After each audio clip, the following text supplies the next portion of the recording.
गरज जब मूसा अलैहिस्सलाम इस मुद्दत को पूरा कर चुके और बाज़ात शुएब की अपनी बीवी के लेकर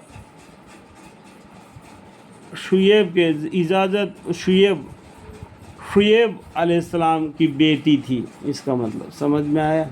इजाज़त शुएब अलैहिस्सलाम से इजाज़त लेके अपनी बीवी को और जो जायदाद उन्होंने दी थी वो को अपनी बीवी को लेकर मिस्र को या शाम को रवाना हुए। मिस्र को या शाम को, कहाँ से? मदीना से रवाना हुए। तो उनको वह कोही तूर की तरफ से एक रोशनी बशक्ल आग के दिखलाई दी। उन्होंने अपने घर वालों से कहा कि तुम यहाँ ही ठहरे रहो, मैंने एक आग देखी है, मैं वहाँ जाता हूँ, या शाला मैं तुम्हारे पास वहाँ से रास्ता का कुछ खबर लाऊं या कोई आग का दहकता हुआ अंगारा ले आऊँ। यहाँ भी देखो ये लोगों ने भी क्या किया, रात को सफ़र किया, ठीक है, और ताकि तुम सेंको। तो उन्होंने आग देखी और आग के टाइम पर सर्दी का मौसम था, तो बोले कि मैं जाके वहाँ पर रास्ते का पता भी करके आऊँगा, क्योंकि आग के पास कोई और बैठे होंगे, तो वहाँ से कुछ आग का शोला ले आऊँगा, यहाँ पर भी लकड़ी जमा करके आग लगा के हम सर्दी को सेक लेंगे गर्मी से। तो इस तरीके से उन्होंने अपनी बीवी को छोड़कर वो आग के पास पहुँचे।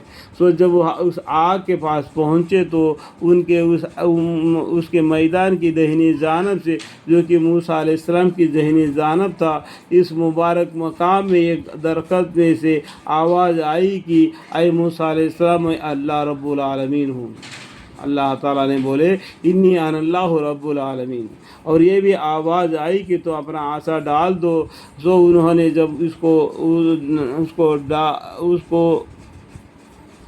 उसको लहराता हुआ देखा, जैसा कि पतला सानब तेज़ी होता है, तो पश्त फेर कर भागे और पीठ मुड़ कर भी ना देखा। हुक्म हुआ कि ऐ मूसा अलैहिस्सलाम आगे आओ और डरो मत, तुम हर तरफ अमन में हो, हर तरह से अमन में है मूसा अलैहिस्सलाम, डरो मत, भागो मत, आओ सामने। तो अपने हाथ गिरबियान के अंदर डालो, यानी दाहिने हाथ जो बाएं हाथ है ना, दाहिने हाथ के बगल में डाल लो और फिर निकालो, और वह बला किसी मर्द के निहायत रोशन होकर निकलेगा। और खौफ रफ़ा करने के वास्ते अपना वह हाथ फिर अपने गिरबियान और बगल से बदस्तूर साबक मिला लेना। सो ये तुम्हारी नबूवत की दो संदे है तुम्हारी रब की तरफ से फ़िरौन और उसके सरदारों के पास जाने के वास्ते, जिसका तुमको हुक्म किया जाता है, क्योंकि वह बड़े नाफरमान लोग हैं। उन्होंने अर्ज़ किया कि ऐ मेरे रब,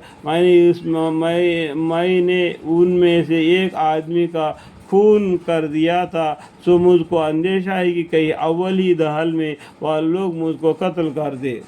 तो क्या क्या मूसा अलैहिस्सलाम का पिछला किस्सा मालूम है ना। तो उन्होंने एक कब्दी को जान से मार दिया था, वहाँ से निकल कर शुएब अलैहिस्सलाम के यहाँ पर आ गए मदीना। फिर दोबारा वापस जाते वक्त तो एक ऐसा गुज़रा, तो अल्लाह के हुक्म से क्या क्या कि फ़िरौन के पास जाओ, उनको दावत दो। तो उन्होंने क्या किया, अपना दिल के अंदर जो डर था उनको बतला दिया अल्लाह ताला से। मेरे भाई हारून अलैहिस्सलाम की ज़बान मुझसे ज़्यादा रुआ है, तो उनको भी मेरा मददगार बनाकर मेरे साथ रिसालत दे दीजिए कि वह मेरी तकरीर के तायीद और तस्दीक करेंगे, क्योंकि मुझको अंदेशा है कि वो लोग यानी फ़िरौन और उसके दरबारी मेरी तकज़ीब करे। इरशाद हुआ कि बेहतर है हम अभी तुम्हारे भाई को तुम्हारे कुव्वत बाज बना देते हैं। एक दरख्वास्त तो ये मंजूर हुई और हम तुम दोनों को एक ख़ास शौकत और हैबत अता करते हैं। देखो ये क्या क्या अल्लाह ताला ने उन दोनों को और हम तुम दोनों को एक ख़ास शौकत और हैबत अता करते हैं। तो एक वाबियत, शौकत का मतलब क्या है, वाबियत अता करते हैं, जिससे कि उन लोगों को तुम पर दस्तरी ना होगी, यानी कोई भी तुमको दर्द दुख धोखा नहीं देगा। ये तुमको पर अल्लाह ताला का ये मेहरबान है, आपको कोई धक्का नहीं लगा सकता, क्योंकि आपके ऊपर अल्लाह ताला मेहरबान है।